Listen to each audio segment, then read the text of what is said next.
अगर मैं कहूँ कि किचन में घंटों का काम आप मिनटों में खत्म कर सकते हैं तो शायद आपको यकीन नहीं आएगा।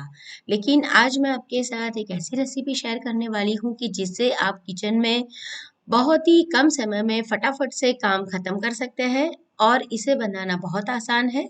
तो चलिए आज की जो रेसिपी है उसे बनाना शुरू करते हैं। हेलो फ्रेंड्स, स्वागत है आप सभी का अपने चैनल किचन क्राफ्ट रेसिपी में। तो चलिए आज की मज़ेदार रेसिपी बनाना शुरू करते हैं। यहाँ पर मैंने लिया है अदरक। अदरक का आज हम ड्राई पाउडर बनाने वाले हैं जिसे सौंठ का पाउडर भी कहते हैं। तो इसे पानी से अच्छी तरह से साफ करके मैंने सूखा कर लिया था। अब इसे हम कद्दूकस कर लेंगे।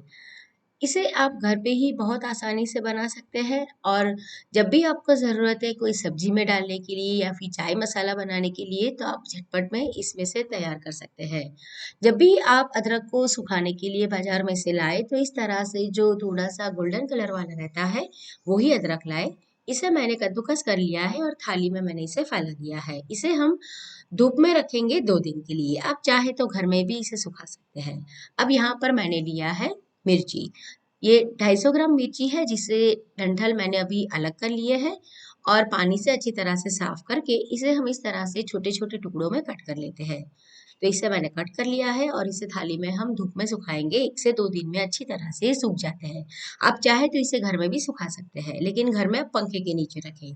यहाँ पर मैंने 150 ग्राम के करीब लहसुन लिया है और इसे कली से मैंने अलग कर लिया है। इसके अंदर अभी हम पानी डालेंगे और अच्छी तरह से इसे साफ कर लेंगे।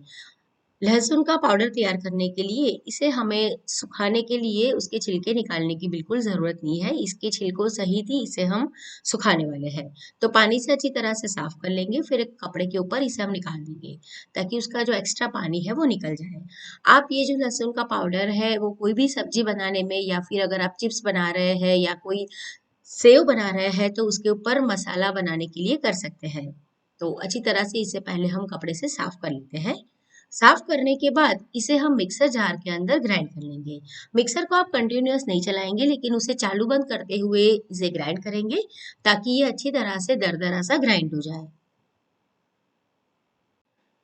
देखिए मैंने इस तरह से इसे दरदरा सा ग्राइंड कर लिया है। अब इसे हम एक थाली में निकाल देंगे और इसे भी धूप में सुखाएंगे 1 से 2 दिन के लिए।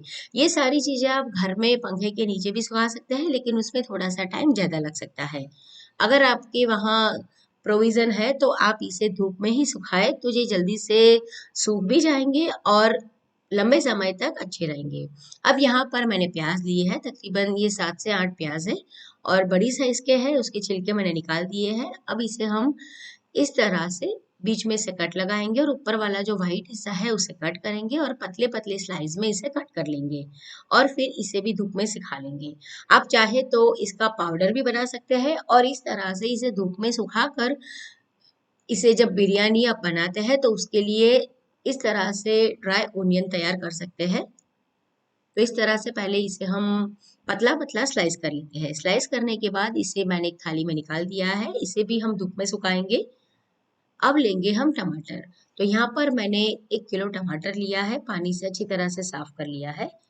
अब हम टमाटर को भी कद्दूकस करेंगे।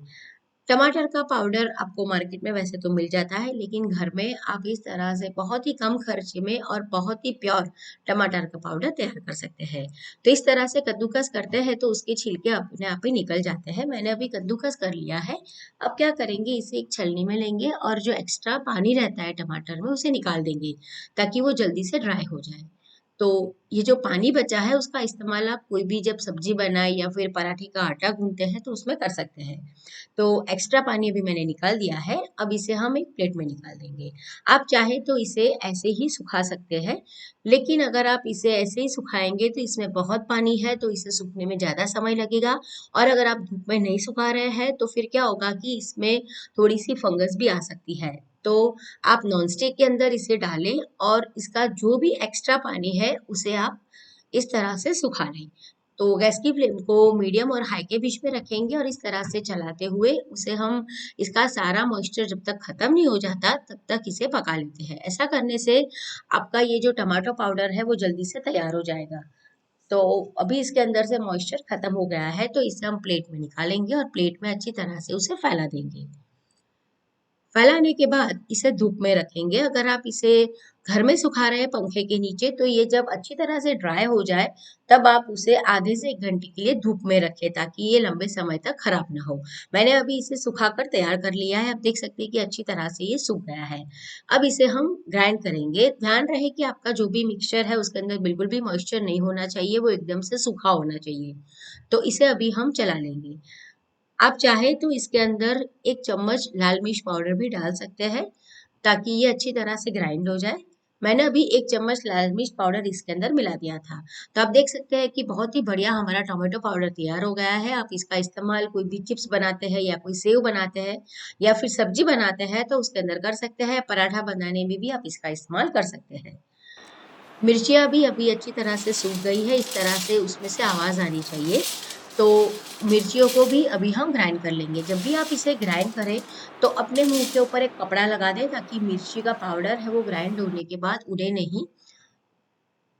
तो मैंने जो मिक्सचर था उसे एक पेपर टिश्यू से ही पोंछ लिया था, क्योंकि बार बार जब आप इस तरह से ग्राइंड करते हो तो वो अच्छी तरह से सूखता नहीं है अगर आप उसे पानी से धोएंगे। तो इसे एक टिश्यू पेपर से या सूखे कपड़े से पोंछ लें।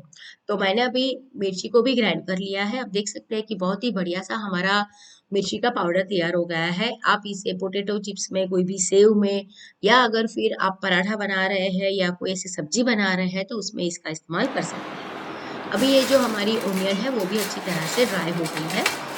तो आप चाहे तो इसे ऐसे ही सुखा कर रख सकते हैं बिरयानी के लिए, या फिर आप इसका पाउडर बना सकते हैं। तो मैंने अभी इसका पाउडर बना के तैयार कर लिया है। अगर ये अच्छी तरह से ग्राइंड नहीं हो रहा है तो आप उसमें 1 से 2 चम्मच कॉर्नफ्लोर मिला दें, ताकि वो अच्छी तरह से ग्राइंड हो जाए और उसमें गुठलियाँ भी ना पड़े।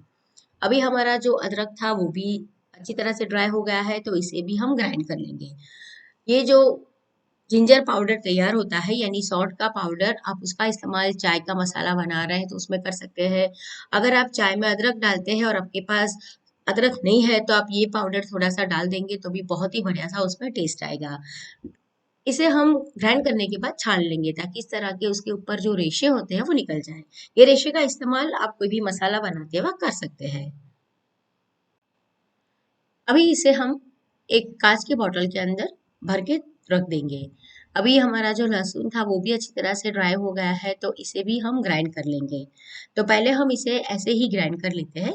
ग्राइंड करने के बाद इसे भी हम छान लेंगे, ताकि उसके जो छिलके थे, हमने छिलकों सहित इसे सुखाया था, तो उसके जो छिलके हैं वो सारे अलग हो जाएंगे। तो बहुत ही कम मेहनत में आप घर में बहुत आसानी से लहसुन का पाउडर तैयार कर सकते हैं। अगर आप पिज्ज़ा सीजनिंग बना रहे हैं तो इसमें ये लहसुन का पाउडर का आप इस्तेमाल कीजिए, बहुत ही बढ़िया उसकी खुशबू आएगी। तो उसके सारे छिलके अभी मैंने अलग कर लिए हैं। तो ये जो सारे पाउडर हमने तैयार किए हैं उसे लंबे समय तक अगर आप स्टोर करना चाहते हैं तो उसे कांच की बोतल के अंदर ही भर के रखें, ताकि इसका जो कलर और स्वाद और उसकी जो खुशबू है वो बहुत ही लंबे समय तक बरकरार रहेंगी। तो आप ये रेसिपी को एक बार ज़रूर ट्राई करें।